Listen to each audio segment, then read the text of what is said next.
आज की दोनों कहानियां आपको डराएंगी भी और सोचने पर मजबूर भी कर देंगी कि क्या ऐसा भी होता है। पहली कहानी। कहते हैं कि रात के समय किसी पुल, नाले, नदी या कुएं के आसपास से गुजरते वक्त थोड़ा ज्यादा ध्यान रखना चाहिए कि कहीं वहां कुछ गड़बड़ तो नहीं, कुछ असामान्य गतिविधि तो नहीं। कॉलेज के टाइम अक्सर जैसे पार्टी वगैरह करते रहते हैं तो कई बार पार्टियां देर रात तक चलती हैं। ऐसी ही एक पार्टी कुछ मेरे दोस्त भी कर रहे थे। मेरे दोस्त का घर साकेत में था जहां पार्टी कर रहे थे। उन्हीं में से एक दोस्त गाजियाबाद में रहता है। उसे निकलते निकलते देर हो गई थी। रात के करीब 11:15 बजे निकला था वो। उसने थोड़ी पी भी रखी थी, पर उसने सभी को आश्वासन दिया कि वो बाइक आराम से और ध्यान से ड्राइव करके घर ले जाएगा और घर पहुंचते ही वो उन्हें फोन करेगा। रात के समय अक्सर ट्रैफिक नहीं होता और जो गाड़ियां भी चलती हैं, जो गाड़ियां चलती हुई नजर आती हैं, वो भी बड़े बड़े ट्रक चलते हैं। मेरे दोस्त को गाजियाबाद जाते वक्त रास्ते में एक पुल मिलता है जो एक गंदे से नाले के ऊपर से होकर गुजरता है। वो बड़े ध्यान से बाइक चला रहा था। उसे हल्की हल्की नींद भी आ रही थी। उस पुल के पास पहुंचने से पहले उसे वहां लगे बैरिकेड के पास थोड़ा आगे जाके एक लड़की दिखती है जो मदद मांग रही थी कि कोई उसे उस पुल के पार छोड़ दे, क्योंकि उसे डर लग रहा था उस पुल को अकेले पार करने में। तो मेरे दोस्त ने अपनी बाइक रोकी।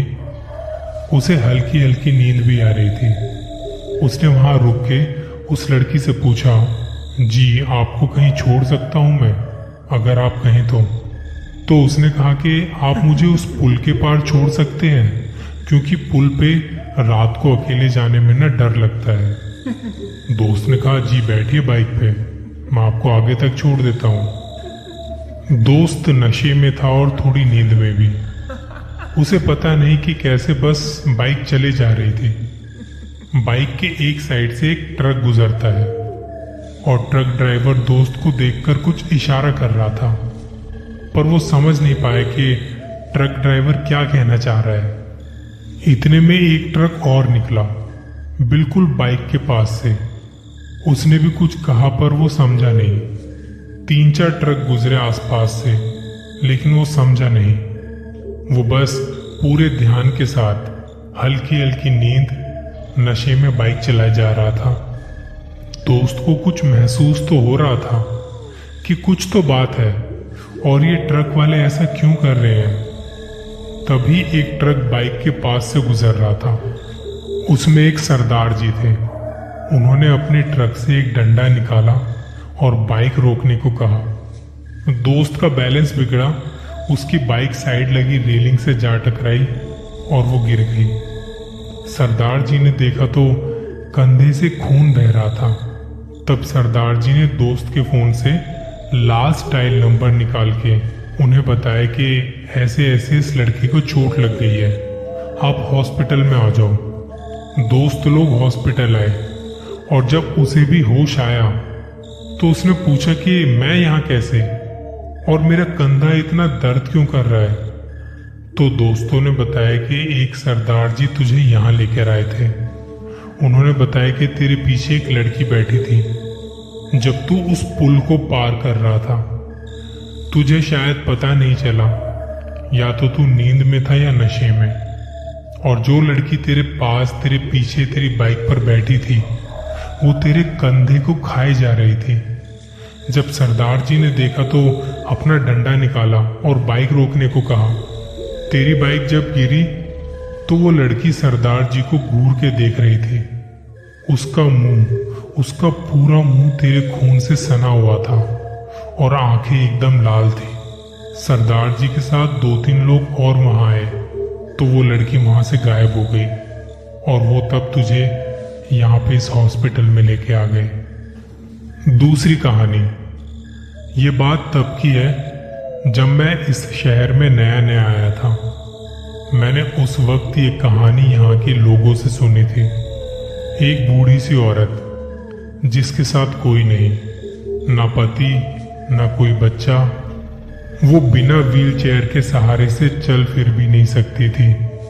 उसके पति की रहस्यमय मौत के बाद वो किसी ऐसे को ढूंढ रही थी जो उसकी देखभाल कर सके, जो उसके रोजमर्रा के काम में मदद कर सके।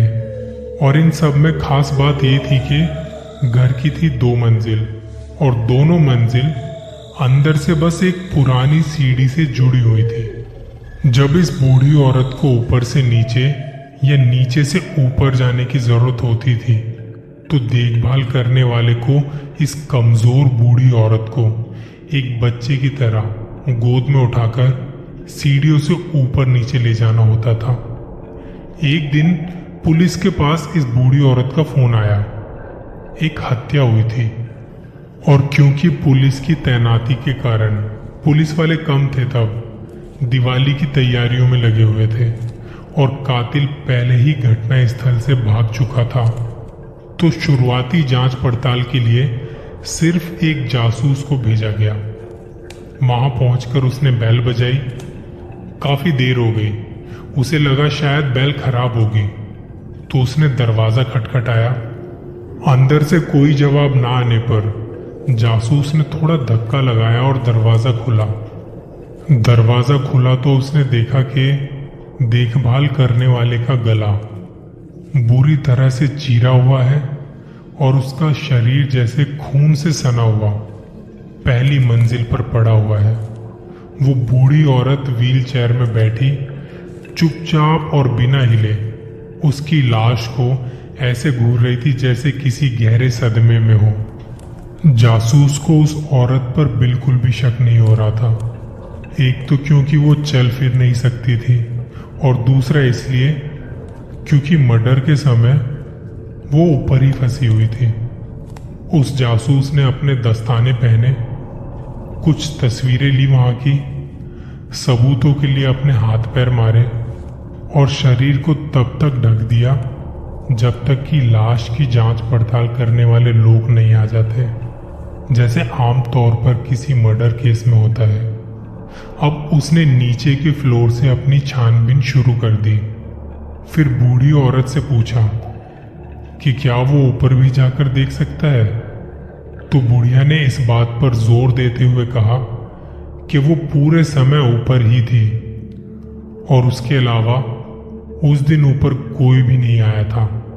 लेकिन इसके बावजूद भी जासूस सीढ़ियों से ऊपर की ओर जाने लगा और बुढ़िया उसे आते देख चुपचाप एक तरफ हट गई। वहां सीढ़ियों के पीछे से एक पतला सा रास्ता था जिसके साथ ही 3 बंद दरवाजे थे। उन तीनों दरवाजों को बारी बारी खोलकर देखा। पहला, खाली बेडरूम, कुछ नहीं। दूसरा, बाथरूम और कुछ नहीं।